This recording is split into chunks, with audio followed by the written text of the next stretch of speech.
Herkese merhabalar. Bugün yine sizlere güzel bir saç ekim sonucunu gösterme günü. Ama öncesinde hepinize teşekkür etmek istiyorum. Çünkü beğenilerinizle, yorumlarınızla, kanalıma, sayfama attığınız destekler takdire şayan. Çok teşekkür ediyorum. Buradaki bulunan takip et ve beğeni butonlarıyla bana destek vermeye de devam edebilirsiniz. Sizler için daha fazla video yayınlamam için bana da bir teşvik oluyor. Hepinizin ellerine sağlık. Şimdi hastamızın öncesi halini bir yakından değerlendirelim.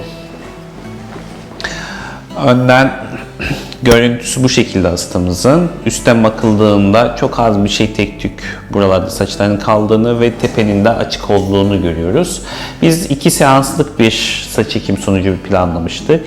Önden şu şekilde başlayıp buraya kadar bir ekim yapacağız dedik. Aradan 1 yıl geçecek. Ondan sonra da hem tepe hem ara sıklaştırma yapacağımızı söyledik. Bu profilde baktığımızda bayağı bir yaşlanmış bir beyefendiyi görüyoruz. Öncesi bu şekildeydi. Bir takım araştırmalarıyla birlikte İstanbul'da bu işin menbaası dediğimiz yerdeydi ama Bursa'ya bizim sanatımız için geldi. Hadi bakalım biz neler yapmışız bir görelim.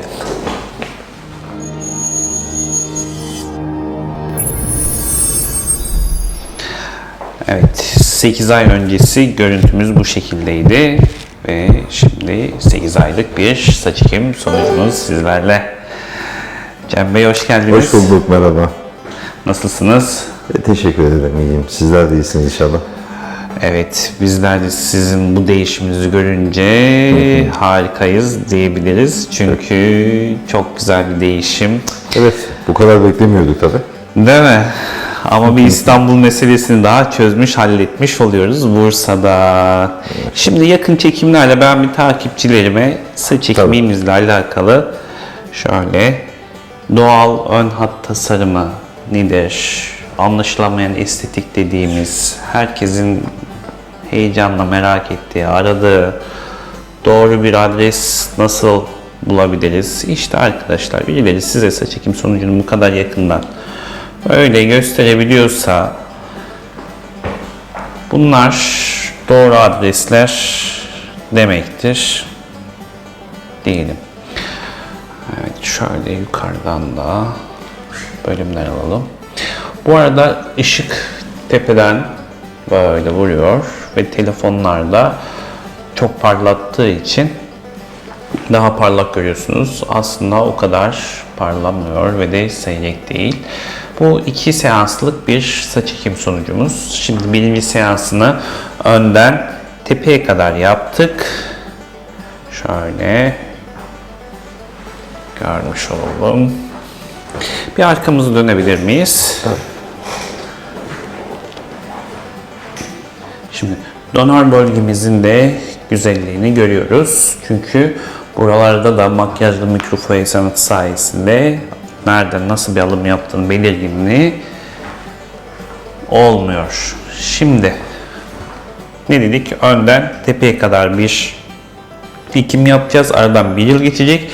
1 yıl sonrasında da hem bu bölgeyi hem ara sıklaştırmaları yaparak bu kişiye daha da full, daha da iyi bir saç ekim sonucuna evrilmesini sağlamış olacağız.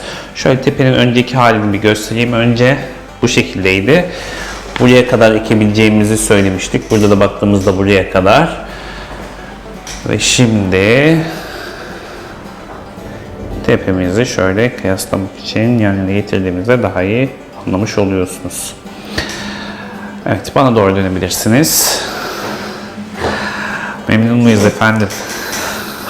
Çok memnunuz. Daha öncesinde ne kadar çok kel olduğumun farkında değilmişim. Evet. Alışıyor insan. Yani aynada, çevresel olarak da kendinizi aynı şeyde görünce seneler geçiyor. Alışıyorsunuz. İlk başlarda biraz insan tedirgin oluyor ilk dökülmeye başladığında. Sonra işte o psikoloji de atılıyor, normale dönüyor. Ben bu kadar beklemiyordum. 8 ayda çok iyi. Keşke daha erkenden yaptırsaydım. Evet. Görüntümüz öncesi ve sonrası burada 8 ay oldu. Bir yıl geçtikten sonra, tepeyi de hallettikten sonra daha da iyi bir hale gelecek. Sizler de doğal saç ekim sanatımla buluşmak istiyorsanız yapmanız gereken çok basit. Başınızın önden, üstten, yanlarını ve arkasını görebileceğim fotoğraflarınızı bu aşağıda görmüş olduğunuz WhatsApp numarama gönderin. Sonrasında bizzat benim tarafından nasıl bir işlem yaparız, nereleri ekeriz, kaç bin gref olur, fiyatımız ne olur, bütün bilgilendirmeler alacaksınız. Destekleriniz için çok teşekkür ederim. Çok fazla başvuru alıyoruz. Dönmem birazcık zaman alabiliyor ama mutlaka ve mutlaka dönmüş oluyorum. Herkese hayal ettiği saçlarının kavuşmasını diliyorum. Tabi bu arada gitmiyoruz. Şimdi özel sohbetimize saç ekimi sonrasındaki hayatındaki değişiklikler, nasıl karar verdi, Cem Bey ile onun sohbetini yapacağız. Hadi bakalım.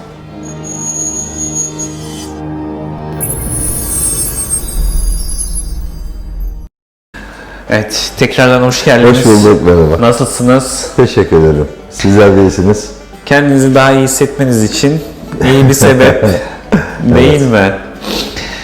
Fotoğrafımız, ön profilimiz, üstten bakıldığında büyük bir açıklık, tepe bölgesi, hepsi böyle bayağı bir ekilecek alanımızın olduğunu gösteriyor. Evet. Büyük bir açıklığımız vardı. Bu anı hatırlıyor musun? Hatırlamıyorum. Değil mi?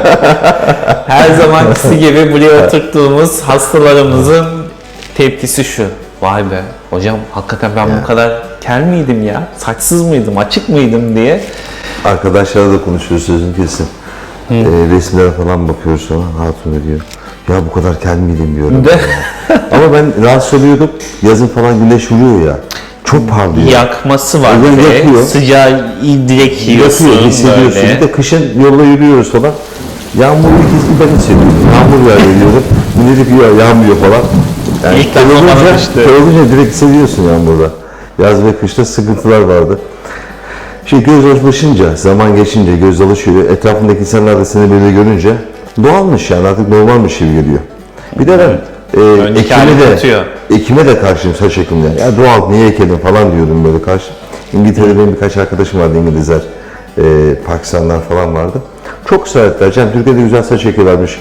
Beraber ekelim, şöyle yapalım, böyle yapalım diye. Dedim ya, erkek adam saç mı ne karıştı? Hormonal olaylar, yaşlılıkla böyle oluyor, doğaldır falan. Tabii ara ara Facebook'tan, FaceTime'dan falan görüşüyoruz. Saç ekildikten sonra görüyorlar, herkes şok. Herkes şok ama öyle böyle değil. Saç ekimine karşı olan bir insan kendisiyle barışık. Yani eksiklik hissetmiyor. Evet. Hayatında yani negatif böyle bir an olarak ona yaşattıran bir şey, olgusu yok. Gayet memnun, hayatına devam ediyor. Ve etrafındaki insanlar da yani kendisi İngiltere'den Türkiye'ye döndü. Çevresindeki arkadaşlar da işte söylediğinden, Türkiye çünkü dünyada meşhur. Saç ekiminde çok üst seviyedeyiz. Çok iyi, başarılı operasyonlarımızdan dolayı. Onlar merak ediyorlar ama buna karşı olan bir insan var. Ta ki yeğeniniz Doktor Harun Bey'in tavsiye ve önerilerine kadar. Aslında Harun şöyle oldu, Harun bana birkaç tane Instagram adresi gösterdi. Amca buraya farklı saç ekim merkezleri. Baktık ama çok görünüyordu. Çim adam gibiydi saçlar. Böyle ya da mısır tarlası ekmiş gibi falan böyle. Yani çok bariz belli. Dedim Harun olmaz diyorduk ya, çok kötü falan. Tabii ben pek ilgilenmediğim için Harun çok ilgileniyordu. Ne bulsa gönderiyordu bana falan. Ve de doktor olması da artı bir değer. Çünkü algıda seçiciliği falan, işin içerisinde olması, bunlar da onun daha sağlıklı bir değerlendirmesini sağlayacaktır yani. O yüzden de bazı şeyleri ona bıraktınız. Kesinlikle. Sanki sizi gösterene kadar web sitesine, Instagram adresinde görünce tamam bu dedim ya baksana. Aradığım var burada. Ama çok iyi, Instagram adresi de size muhteşem yani. Hepsi doğal, hepsi çok iyi. Dedim yani Amerika'yı keşfetmişler. Bir daha keşfetmeye gerek yok. Bu adam o zaman askerdeydi. Askere gitmişti, evet. Suriye sınırında. Dönüşle beraber eklemedi. Tabi herhalde bir yoğunluğundan dolayı mı bilmiyorum da Harun ekmiş. Sonra PRP yapmaya geliyordu size. Alman konsoloslukları işleri vardı. Beraber gidelim. Yolda gaz verdi. Amca genç olursun, şöyle olur, böyle olur. Size tanıştıktan sonra sizden de ufaktan gazlarken en son ben kendimi koltukta buldum. Koltukta Ekim anında bir de inanamıyorum ya ben saç bekliyorum falan diye. Evet, şimdi birkaç kez de erteledik galiba değil mi? Aynen. Bir şeyler oldu falan erteledik. Tabii YouTube'daki çalışmalarımı, Instagram'daki çalışmalarımı görünce Cem Bey de evet ya aradım işte benim hani saç ekimi yaptıracaksam da aradığım nokta Kesinlikle. detaylar. Çünkü önden bakıldığındaki o doğallık, alnı kapatmaya çalışıyorlar. Daha kötü oluyor. Arkadaşlar unutmayın bakın söylüyorum buradan. Kafanızın bu yan goflerini kapattıracağım derdine düşüp kendinizi çok kötü bir tabloya sokabilirsiniz. Ona dikkat edin. Erkeksi görüntü için bu bölgelerimizin biraz açık olması lazım. Bayanların buraları kapalıdır. Bayanların saçlarının ön kısımları kapalı olduğunu lütfen unutmayın. Yani çok tatlı, ideal bir girintimizi bırakmışız. Çok iyi yani çok doğal. Hamlelerimiz Çok doğal. Ellerinize sağlık. Ya bu sanat bu. evet. O yüzden zaten Evet, İbrahim sanat. Erayhan saç ekim sanatı diyoruz. Gerçekten öyle. Yani kulaktan kulağa zaten hep duyuluyor ediyor bize, çevremize soranlara da söylüyoruz zaten. Siz de biliyorsunuz bizden de birkaç hastanız oldu. Ellerinize sağlık. Biz çok memnunuz. Keşke erkenden gelseydim diyorum şimdi. Yani keşke... O saç ekimine karşı olan Evet adam ya, aynen. bugün ne diyor? Ya, daha iyi görünme seçeneğinizi ertelemeyin. Çünkü hayatınıza bu durumun katacağı çok daha farklı heyecanlar olacaktır. Hayata bağlanma tutkunuzu daha da artıracaktır. Hayattan zevk alma durumunuzu inanın arkadaşlar, ben de saç ektirmiş birisi olarak söylüyorum, artırıyor abi. Kesinlikle. Yani katkısı çok fazla, hiç böyle küçük görmeye gerek yok diyorum ben. Kesinlikle. Hatun'la dahi vermemiştik. Evine gideceğim. Güvenlikten diyor ki, Çağrı'nın babası mısınız? Dedi. Hayır dedim babasıyım. Dedim, Çağrı'm ondan diyor. Öyle diyor. Sen saçını ekledin falan diyor. Etkiliyor yani. Ne olursa olsun insan şeyleri fark ediyor. Yani saçsızlık maalesef ama gerçek daha olgun ve yaşlı gösteriyor sizi. O yüzden saçlı halinizde daha genç ve dinamik bir yapıya bürünüyorsunuz.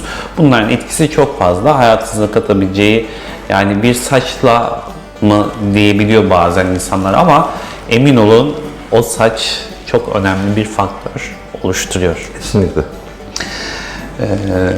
Güzel bir dokunuş yapmışız ama ikinci seans demiştik. Şimdi bir yılımızın bir dolmasını bekliyoruz. İkinci seanslarımız bir yıl sonra hatta 1,5 yıl sonra da olabiliyor. İkinci seansla da tepeyi ve ara sıklaştırmada yaptık mı efsanenin efsanesi. Gençlik zamanlara döneriz. Aynen öyle. Çok çok iyi bir sonuca doğru evrileceğimize inanıyorum. Cem Bey İstanbul'dan geldi. Ben de İstanbul'daydım. Bugüne kadar tecrübemizi orada edindik ama İstanbul'dan neden Bursa'ya geldi? Onu getiren sebep neydi? İşte arkadaşlar. İngiltere'den niye Bursa'ya geldiler? İstanbul'un yerindeyse de İngiltere'den geldi işte. Evet, bugün de bir arkadaşını getirdi. İlla gelip Cem'deki o değişikliği görünce diyor ki Cem sen hayırdır? Nereden böyle bir değişiklik, nasıl oldu da böyle değişebildin ve bu doğallık ve estetik varken mutlaka beni de götürmelisin diyor. Cem Bey geri İstanbul'dan buraya rahatsız etmek zorunda kaldık. Çünkü arkadaş olduğu için onu da getirip eşlik etmek istedi. Yani sanat olduktan sonra insanlar her yerden sizi bulabiliyor. Evet. Yani reklam vermiyorum, sadece burada anlatıyorum sizlere. Yaptığım çalışmalar esasında reklamını kendisi yapmış oluyor.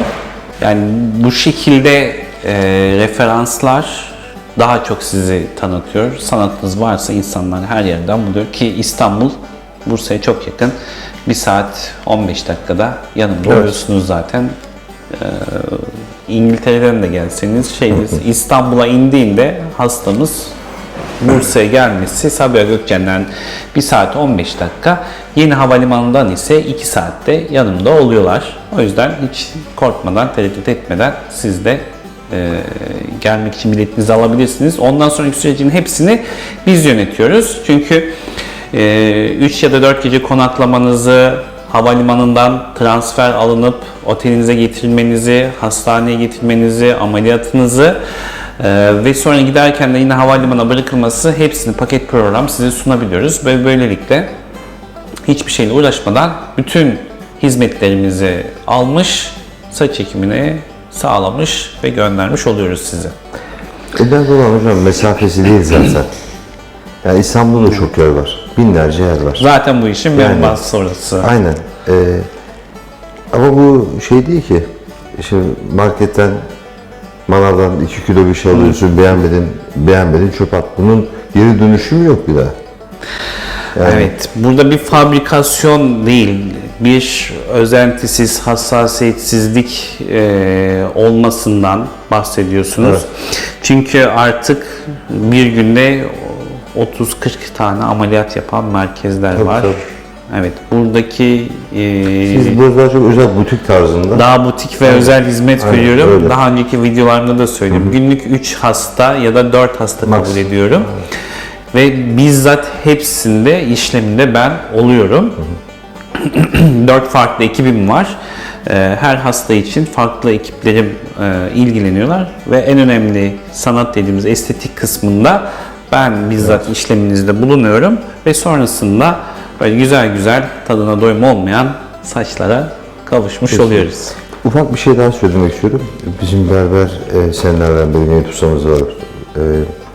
Çok saç ekilen arkadaşlar da müşterileri. Evet. Abi diyor sizin genelden ekimler oluyor diyor da dikkat çeken üst kısmı diyor.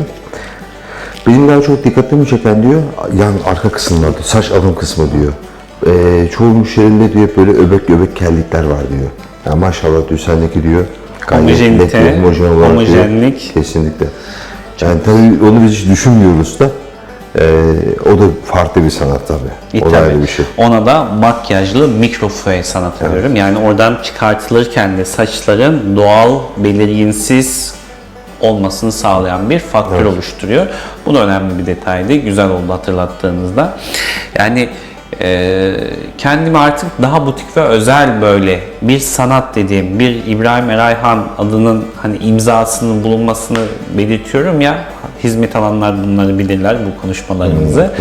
O yüzden benim adımı taşıdığınız için bizzat böyle özentili bir şekilde uğraşıyoruz. Herkes de kendisinin burada sadece önceliğin para olmadığını, burada hakikaten bu işi bir sanatsal boyutta yapmamız ya da yaptığımızı anlayabiliyorsunuz yani. Kesinlikle. Hani sen baktın ettin, Doktor Harun Bey de geldiğinde PRP neden o karar verdiniz biliyor musun? Buraya geldiğinde o güveni ve duyguyu konuşmalardan artık anladın.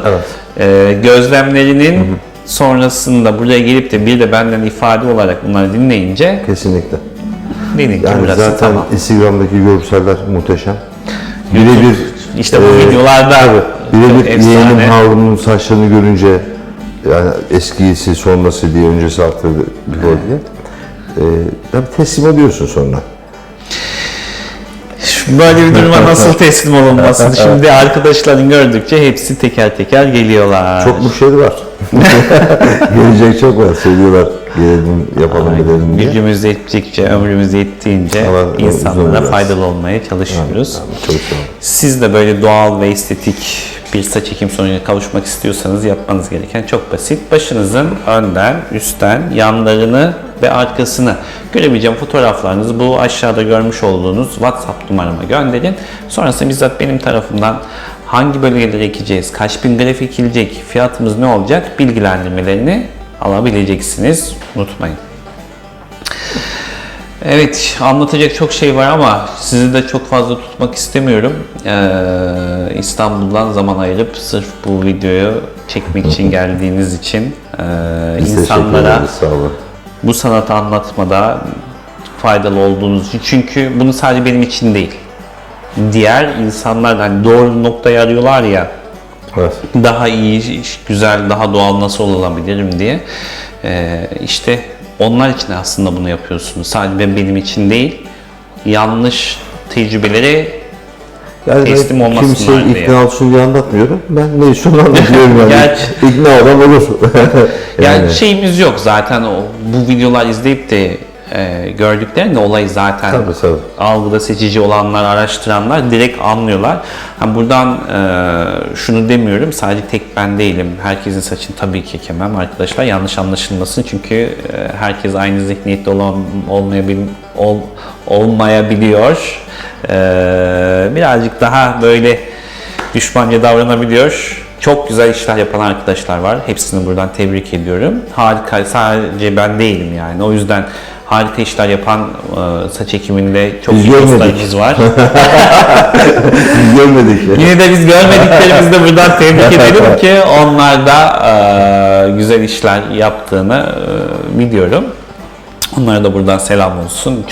Birçoğu da zaten arkadaşlarımdır. Ama bu videoyu izliyorsanız o doğal ve güzel bir saç ekim sonucu yakalayacağınız noktayı bulmuşsunuz demektir. Hastane ortamında profesyonel bir ekip tarafından işlemlerimiz yapılıyor. Evet.